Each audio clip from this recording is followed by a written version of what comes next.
When I accepted Sam's invitation to speak on tax reform some months ago, I didn't anticipate the recent change in my circumstances.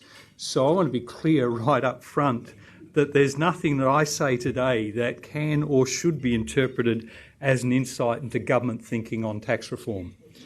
What I'm going to do today is to make some general remarks about 5 issues which I think we need to keep in mind when we come to judge proposals for reform, irrespective of where in the community those proposals might originate. So the first thing I want to talk about is fit for purpose, fair and efficient. First thing we need is a tax system that is going to be fit for purpose. The world's changing rapidly and our tax system is clearly out of date and failing to deliver what is needed for success in this environment. Internationally, there's increasing competition for foreign direct investment as businesses have greater choice as to where to locate their production and productive assets due to the impacts of globalisation, digitisation and the growing importance of intangibles. Similarly, high-value labour is increasingly globally mobile, while many countries have an imperative to sustain participation in the workforce in the face of ageing populations. Globalisation and digitisation are inexorable forces that have delivered very significant benefits to our economy. Digitisation has been a key contributor to productivity and has reinforced the process of globalisation, while it's globalisation that has provided innovative businesses the opportunities to compete and to thrive on a dramatically larger stage. The flip side of these forces, though, is that those who haven't innovated have been left behind or disappeared. Think Kodak, Blockbuster, Borders, and so on. And many of the exciting opportunities that I've talked about in previous speeches that arise for Australian firms are really arising because these forces are breaking down the traditional barriers that have existed between the traded and the non-traded parts of our economy. Now, globalisation, and in particular the shift in economic weight towards Asia, provides Australia with absolutely phenomenal opportunities. Going back to Paul's comment about the black line, which was really about the growth in living standards, this provides us with an opportunity to absolutely lock in high growth in living standards, high quality jobs, the income needed to support the social safety nets and to give people what it is that Australians desire, if we grab those opportunities. However, at the moment, we're hobbled by our poor productivity performance, a structural budget deficit, a tax mix heavily weighted to taxes on income, both personal and corporate, and a culture that historically has fostered insufficient entrepreneurial drive and innovation for success in this new world. All of these constraints are linked and require a wide-ranging and comprehensive response. Part of that response was the innovation statement that was released yesterday, but the Prime Minister has also emphasised that tax reform is at the centre of efforts to create a more productive economy. This requires a tax system that incentivises and enables more jobs and growth. At the same time, he's also emphasised that fairness is critical. These twin objectives, a tax system that is seen to be fair but which efficiently supports growth and quality jobs, are not at odds if we focus on tax as a system, rather than limiting discussion to any one component in isolation. Moreover, the tax system is only part of the broader tax transfer system. Arguably, Australia's tax transfer system in its entirety has been important in shielding us from the deterioration in equity experienced in some other advanced economies in recent decades. Blair Comley, who's the head of the Premier's Department here in New South Wales, has usefully said in the past that there are 2 dimensions of equity worth disentangling. That delivered by the use of the revenue raised by the tax system and the direct impact of the tax system itself. Arguably, the former is more important than the latter, particularly in the longer run, if it's used to build capability, infrastructure, human capital, health, so on. However, because some taxes can detract from growth can detract from how efficiently the economy operates and hence from growth, ensuring the system is as efficient as possible is important even as we consider equity. The GST is a particularly efficient form of revenue raising, though clearly regressive in its impact, unless accompanied by compensation, a point which is so widely recognised it should be unremarkable, but it keeps being raised. Paul and his colleagues at PwC have argued that good tax system design would see us achieve fairness through our progressive personal income tax, which targets an individual's capacity to pay, leaving the GST to raise revenue efficiently from a wide base. They note that, in contrast, while GST exemptions benefit low-income earners, they're enjoyed by all, regardless of income. In this, PwC echoes Nobel Prize winner James Mirrlees, who's argued that it is far more effective for government to achieve their equity objectives by levying progressive income tax and paying welfare benefits that vary according to people's needs and characteristics, rather than exempting some categories of goods and services from indirect taxation. This raises an interesting question. Why is it that as a nation, Australia has spent so much time and effort to target the transfer system, but willingly includes poorly targeted and economically wasteful benefits into the GST? The second issue I want to raise is the tax mix, because genuine tax reform requires more than across-the-board cut in rates, as attractive as that may appear.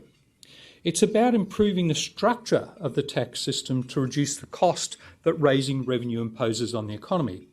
In other words, it's as much about how revenue is raised as it is about how much revenue is raised. Now, our tax mix is heavily weighted towards taxes on personal and corporate income. Moreover, the balance of those taxes, that is, the share that's raised by corporate and personal income tax versus the share that's raised by indirect taxes, has remained reasonably consistent over the last 65 years. Now, if you think about it, we've introduced the GST, we've lowered corporate tax rates, we've lowered personal income tax over recent decades, yet our tax system today looks remarkably like it did in 1950-51, and on current projections, it'll be the same in 2024-25.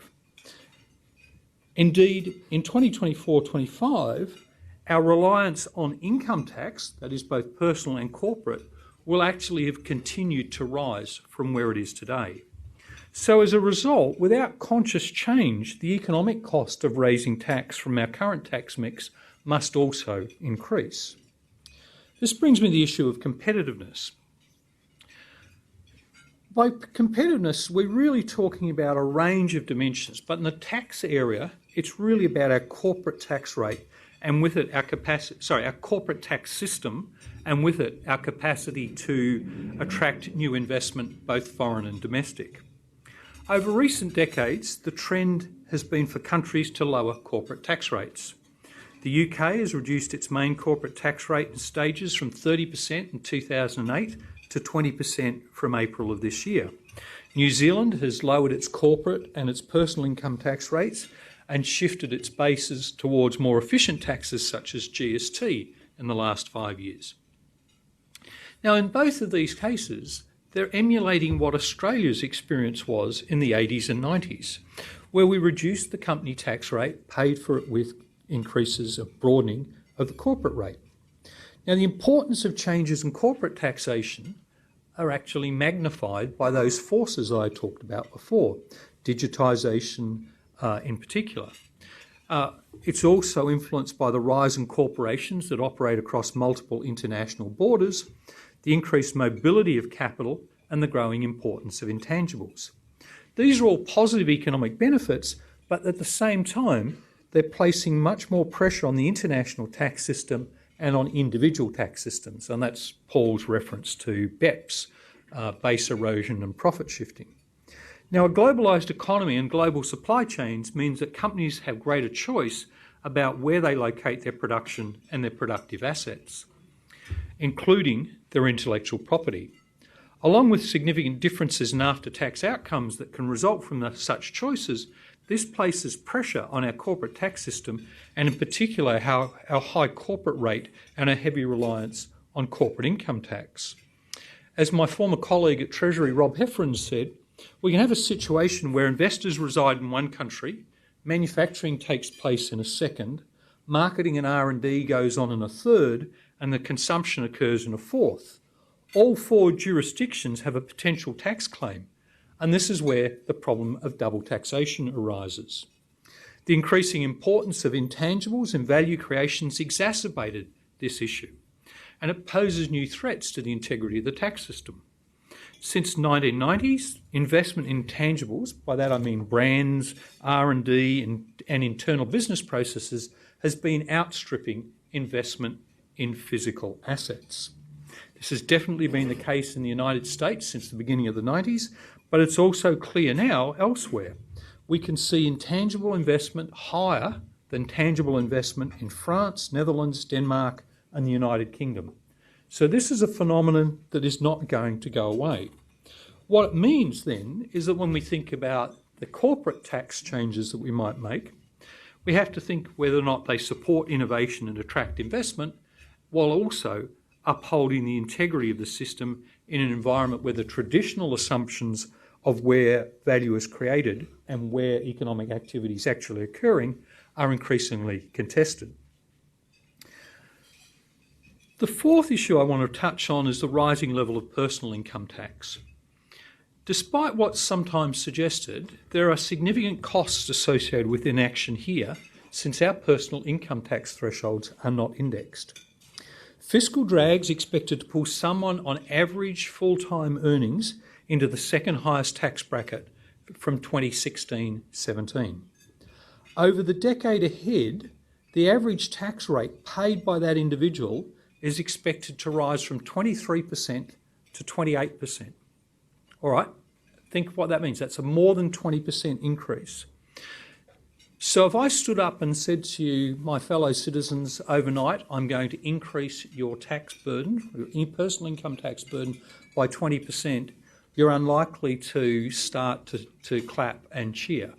But that's actually going to be the consequence of failing to act on fiscal drag. Moreover, what this does is it makes the personal income tax system less progressive. Or in other words, fiscal drag is itself regressive. So every time somebody says to you, increases in the GST or changes in the GST are regressive, and they say we just leave the personal income tax system unchanged, you also should point out that changes in the personal income tax system, if they're not implemented, are themselves regressive. So there's no way here you get something for nothing. Now, over the last decade, governments of both persuasions at the Commonwealth level have tried to reduce disincentives resulting from the combination of personal income tax and the targeted transfer system. They've done that by reducing the tax burden on low-income earners. A higher tax burden is clearly going to reduce the immediate reward for effort. That's going to be true for everyone. It's going to play out in different ways. At low levels of income, it turns out it acts as a barrier to participation. Yet, boosting participation and sustaining participation of people already in the workforce must be an increasing priority for Australia as our population ages. At higher levels of income, a rising personal tax burden increases the benefits of tax planning and tax minimisation. For those of you who don't remember the 1980s, it's worthwhile going back and having a reflection and having a think about what Australia's experience was. We had very high levels of personal income tax, and we had huge incentives for people to find ways to change the nature of their income so that they could hide that. This is magnified in the face of a falling corporate income tax rate. So this places a premium on a comprehensive but nuanced approach to reform in the personal income tax system. And by that, I mean including the distribution of incentives for saving in the form of superannuation. Finally, the Federation. So touching on what Gladys has said, we need to be mindful that raising taxes is not solely the responsibility of the Commonwealth. As highlighted in the Rethink document, the states have access to some of the most efficient taxes, but also some of the most inefficient. The structure of our federation reduces the incentive for states to reform their own taxes. Because the states don't raise the marginal dollar they spend, they have less reason to make their tax systems more efficient. It's for this reason that the Federation White Paper needs to be closely aligned with the Tax White Paper. Real alignment and coherence, addressing the sorts of issues that Gladys raised, provides the Australian community with a once-in-a-generation opportunity to deliver substantive reform. So just to conclude then, to achieve real-world tax reform requires people like you in this room to play key roles in that public dialogue. But to get outcomes that are truly in our national interest, we need participants to think about the tax system as a system and its ability overall to deliver our equity and efficiency objectives. Thank you very much.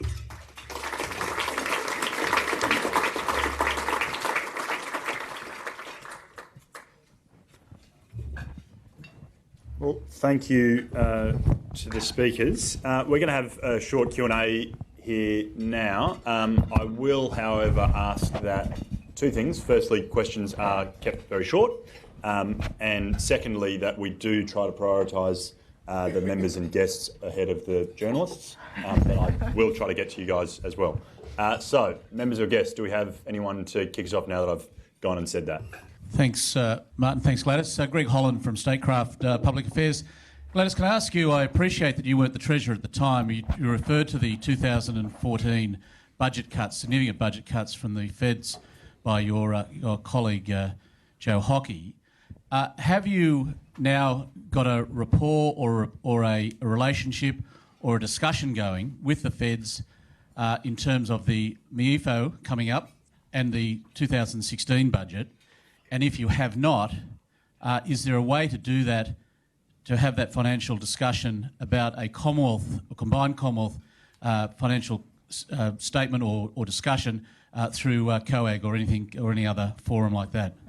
Well, certainly we had those discussions ever since the federal government made those announcements back in 14-15, and I have to say the previous Liberal government had started the reform process, but there's no doubt the reform process has gained momentum for a number of reasons, one of which is that all the states now are completely engaged. We're all in the same situation. Come 17-18, our budget on the revenue side takes a direct hit because of those decisions taken in 14-15. So we've all got mutual interest in finding a resolution to the fiscal gap. But I'd also like to think that we've widened the dialogue in addition to addressing that fiscal gap to the more critical issue, which includes addressing that gap, to how do we modernise federal-state financial relations.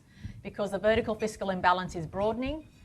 States have limited revenue opportunities in the current system, but our areas of spending are going up at a huge rate because of population ageing issues around health and education in particular. So 28% of the state's budget is spent in health at the moment, and that's going to continue to increase. And so unless we have a reform piece which not only addresses the fiscal gap issue, but also, I believe very strongly, reduces the tide grants from the Commonwealth to the states, we're in a much better position to look at our own state tax base. And those discussions have commenced, are ongoing.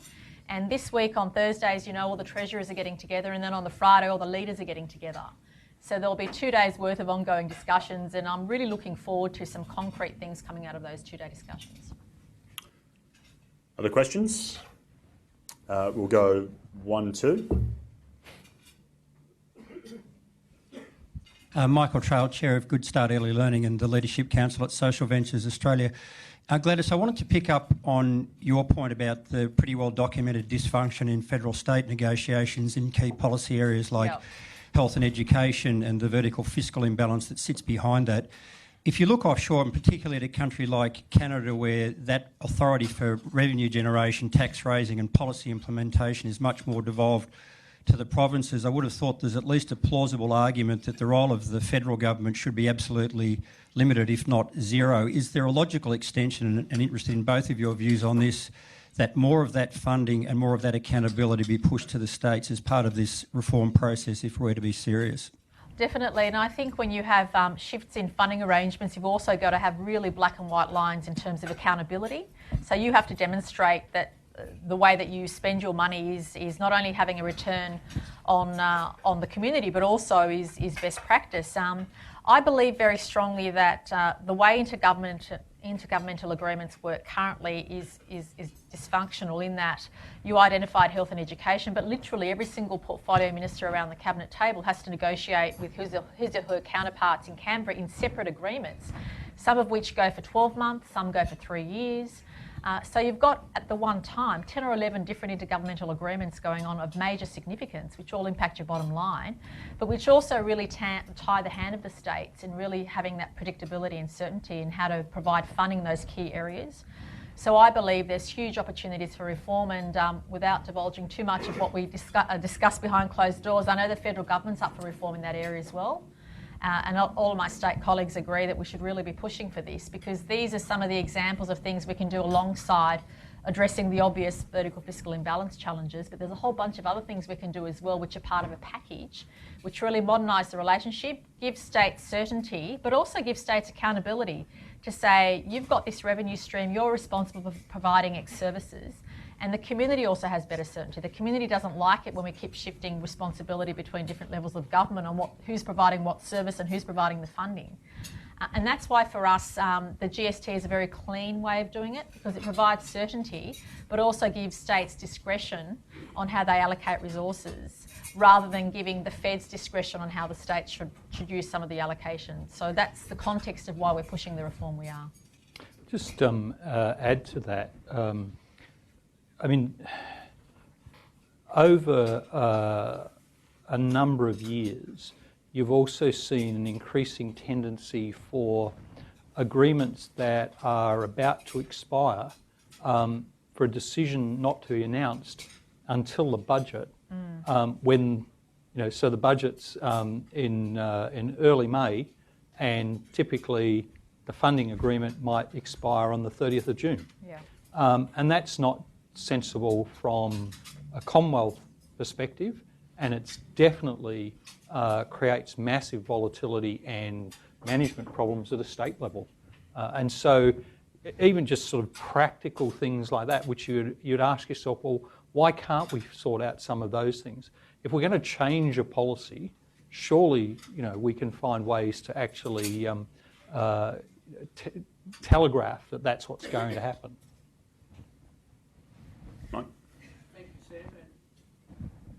Thank you to each of the speakers for your excellent presentations. I appreciate that the discussion about tax reform involves, what happens at the federal government, federal level, and also at the state. But I wanted to ask about local government, and don't worry, Treasurer, I'm not asking about amalgamations. But you're welcome to. No. But I'm actually interested in how, the position of local government, which has for so long relied upon the same model, which is rates, which are pegged in this state, plus tied and untied grants from the Commonwealth. Is that part of the discussion? Is that part of the review of tax reform? Because I think any local mayor, whether they're whatever political persuasion, is going to tell you that increasingly their ability to provide the services that they want to provide, as against the revenue, is the gap is growing. And at the end of the day, a lot of the citizens out there, they'll be concerned about their income tax levels, but they'll also be concerned about how their local councils provide all of the sorts of services that they want.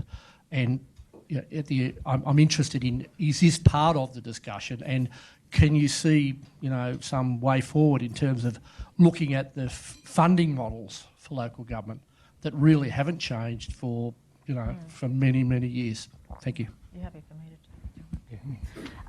Good question. As you all know, local governments are a creation of state governments, so the issue is not really discussed at a national level, but certainly within our state government, it's an ongoing area of interest and potential policy changes. And obviously we're going through a rather large reform process when it comes to local government as it is. And we believe the reforms we're advocating will certainly make local government more efficient, but also allow the machinery of government to function better. When you have multiple bodies advocating a certain thing to you or advocating certain different systems, that managing all that obviously takes a lot of energy and resources. So that's why one of the reasons why we've been advocating strong local government reform. But I also do believe, certainly where New South Wales is concerned, that we do have greater opportunity to align for the customer experience as far as the ratepayer or the state taxpayer is concerned, to better align the funding streams and revenue streams between local government and state government. So we are actually looking at that as we go through the reform process. I think the points you raise are entirely valid, and I think there is further opportunity we can do in New South Wales to make the system for the user much more efficient, as well as reducing that waste and duplication which exists between levels of government. So we are looking at a number of things we can do to modernise that alongside the overall reform we're doing in terms of the number of bodies we have to deal with as well. It's a very good point. Remember Paul raised, when he was speaking about this sort of projected pathway of future living standard growth in Australia. Living standards have already started to fall. You can see that in the national accounts. The falls are small, and so most people haven't really recognised it yet. But if we're to turn that around, it's not just change at the Commonwealth level or change at the state and Commonwealth level. It's also be change at the local government area too. Because again, think about the regulatory interventions at each level of government. They just accumulate up and make it very costly for people trying to start new businesses, trying to sort of expand their businesses, trying to find ways to operate differently. So I think you raised a very good question, but I think it's not just about the revenue that councils receive, it's also about how councils operate. And so I thought the Treasurer's comments there about the importance of removing some of those regulations, that duplication is absolutely spot on, same as it is important between the Commonwealth and the states. I can feel the journalist's eyes staring a hole in me, so we'll go to Sam and then Laura. Samantha Maiden from the Sunday Telegraph. I'm wondering what tax reform looks like if you don't change the GST. Martin Parkinson, do you think that you can deliver tax reform, give people income tax cuts, make the states, get rid of inefficient taxes without doing anything to the GST? Is that realistic outside of maybe being able to do something to superannuation? And if you're going to fund those income tax cuts via a GST, should you, halve off some of that increased GST to pay for those tax cuts, or should you just cut grants to the states? It's probably a little difficult for Martin to answer that question, seeing he doesn't have a job. Look, I'd just make one quick comment, which is the Commonwealth has three big levers: income tax, company tax, GST. If you don't pull the GST lever, you're then left with the other two levers. You don't want to pull the company tax lever to generate additional revenue. That would be completely contrary to the goal we want to achieve of further economic growth. So you're left with personal taxes, or you're left with the forgotten part the Commonwealth has got, which is also excises. And in part, the Commonwealth's budgetary problems right now are because the excise base has declined. We haven't indexed fuel excises, and when we make changes to things related to tobacco and alcohol, we actually reduce the tax base. So you quickly stand back and you look at that and you say, we can't really reform income taxes and change personal taxes merely within that base. We have limited broad base broadening opportunities. We could do something in superannuation, it gets us a little bit of money. We could do something in CGT discount, it gets us a little bit of money. If you want to have a really big piece of money, you could tax the disposal of the family home, but I don't think that's going to happen. You can hear the audible gasps of breath when you make that remark. So it means that if you want to do really big change in the personal income tax base or the company tax base, you have to start with looking at the revenue you generate out of the GST base. And maybe just to add to that, don't forget, we're starting this whole process with a structural budget deficit. Why is that structural budget deficit important? It's because high levels of debt restrict our capacity to respond in the face of external shocks. So we've got to get the structural budget back into surplus even before we get the actual budget, that is where it is in the cycle, back into surplus. So we've got to think about that, as well as the whole process about how do we drive jobs and growth. Because one's about risk management and the other one's about creating opportunity. Laura and then Andrew. Laura Tingle from the Financial Review. I just wanted to take up a little bit of everything that you all said and mainly put a question to the Treasurer. Paul made the observation about the need to, that you had to sort of look at all of these things comprehensively. We've had this discussion and about the need to clarify what it is we're trying to achieve here. And I just wondered, in your remarks, you're talking about the need to cut taxes to offset GST and need to compensate, but also the need to fill this gaping hole. Isn't it more realistic that the GST debate ultimately be part of the Federation White Paper and this discussion about state finances, and that the states are going to have to make a decision about providing services versus trying to help out the Commonwealth on its own tax design problems? And is that, in a situation where you've got a groaning table of options, is that a way of carving up the political debate so it spreads the risk and actually makes it a sort of slightly more sensible discussion? Well, as a state, we definitely feel that we're in it together with the Commonwealth. We appreciate the challenges that exist and we appreciate that we have to play our part in it. But our starting point has to be managing that fiscal gap. And the message we have to the community is we've improved the quality of services we're providing. We've improved the number of services we're providing. We've actually been able to benchmark ourselves not just against Australian jurisdictions, but what's happening around the world. But we cannot continue to do that unless the fiscal gap is addressed. So in the current environment, we have limited opportunities to increase our revenue base. And so what the federal government did 2 budgets ago was take away a substantial part of our revenue base. So, and I guess the context of my address was all about demonstrating how hard we've worked to reduce costs, reduce waste. There's a lot of things we've done, but our options are limited. And unless that federal gap or fiscal gap, Freudian slip, unless the fiscal gap is reduced, we can't guarantee to our citizens that we can provide the same level of health services that we've done to date.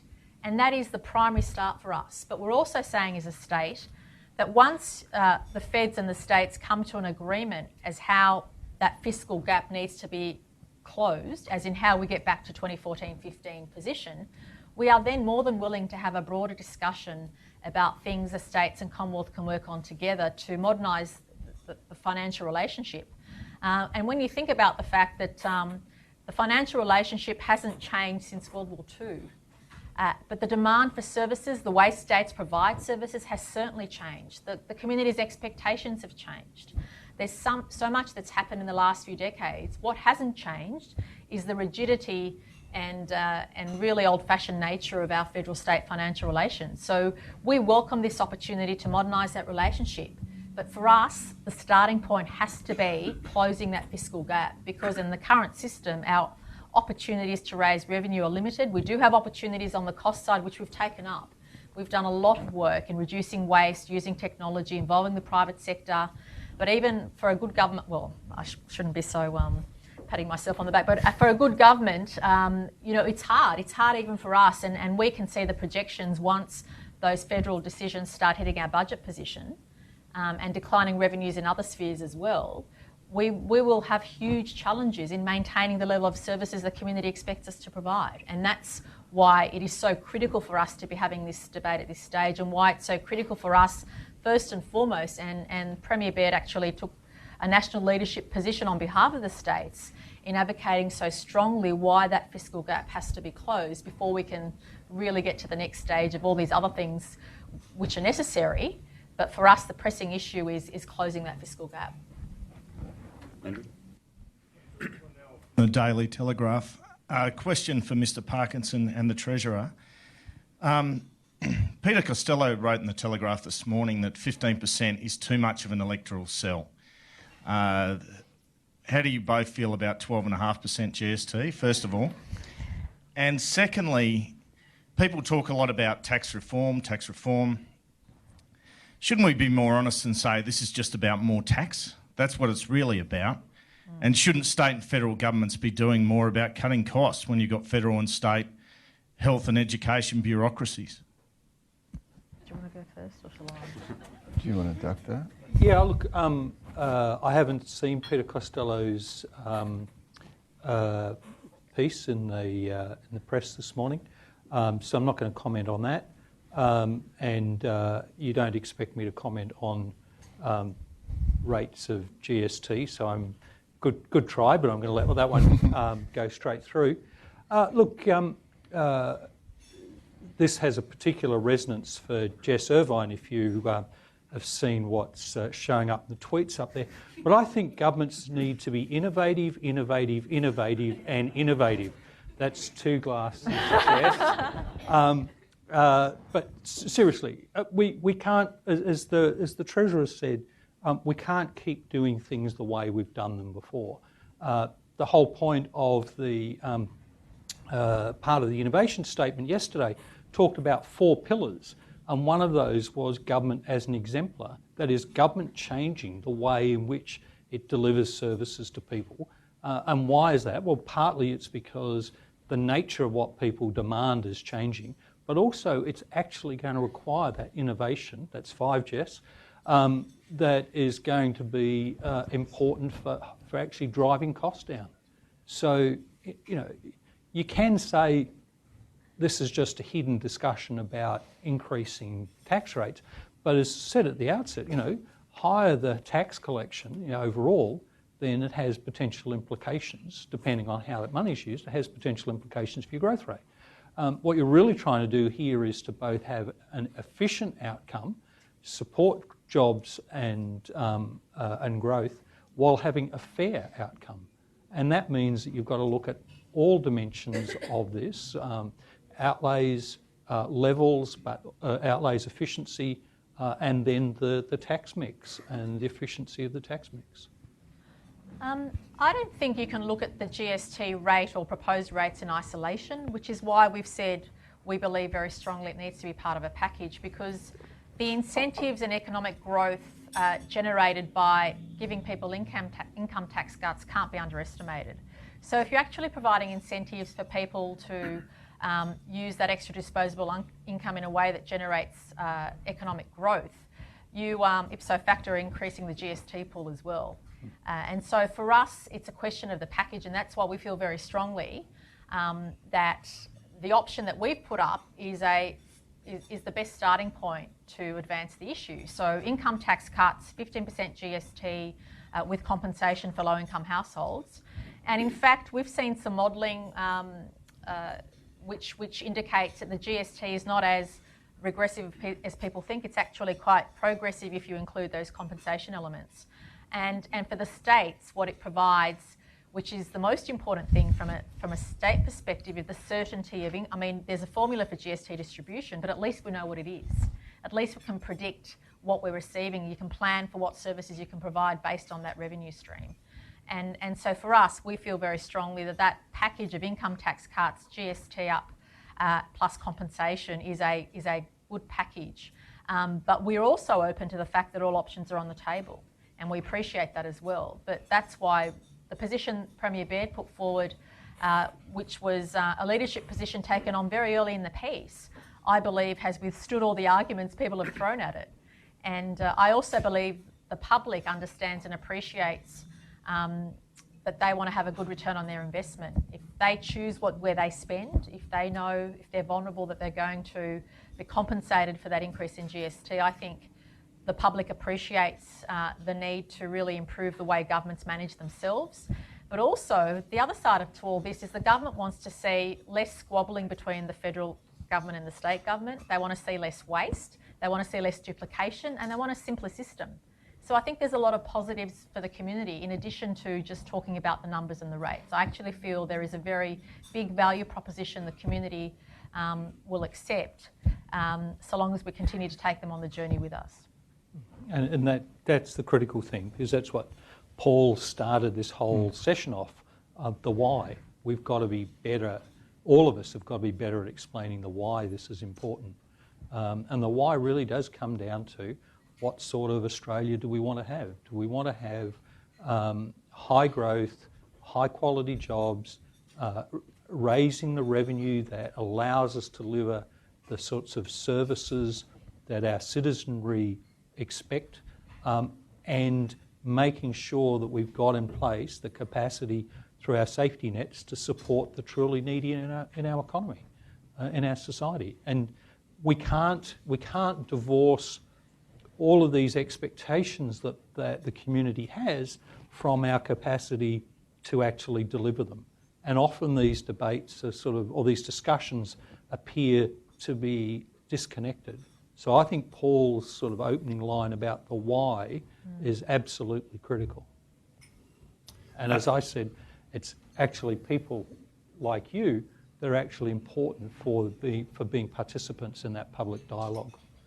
It's people like PwC and the sort of work that they've done, the papers they've put out, which are important, as there are sort of similar contributions from others.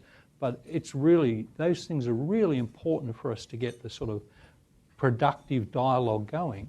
And as I've said elsewhere, I think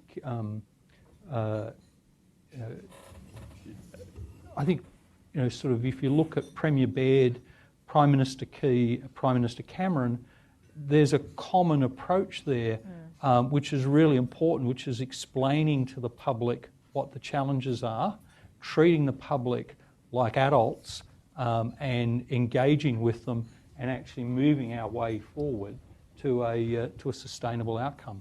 And I've got to say, I think that sort of approach is very much the sort of approach that the Prime Minister has too.